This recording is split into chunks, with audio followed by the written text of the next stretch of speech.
Guys, may anak na po siya. Guys, ito nga palang anak namin ng honey ko. Ay, yun pala, nanganak na pala ang honey mo. Hindi pa ni Jeje Bong inanganak na.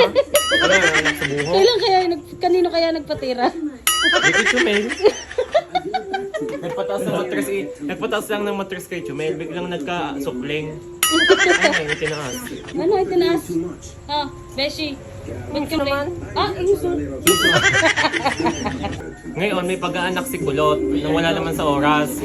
Kaya ang kanya namang dinadala, wala namang kagatas-gatas. Ngayon, nanghihingi din ng malunggay, kanala Arning. Ba't ito ayaw magtanim para pampagatas sa bata? Nakakaawa ang sanggol, mo wala naman. Nakakawa nga, tingnan yung payat na payat na ang sanggol.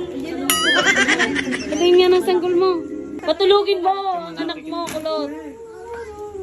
Ayan, nanay na nanay ang datingan, ha? Ba't ayaw ibigay sa honey mo? Tingnan mo style ng honey Bakit mo. may inaalagaan pa akong anak namin eh. Ang dami mo palang anak. May pag-aanak kay wala namang trabaho. Ang aga mo naman nagkaanak, Beshi. Losyang na losyang ka na eh. Hindi naman, Beshi. Grabe ka naman sa akin. Bawas yan.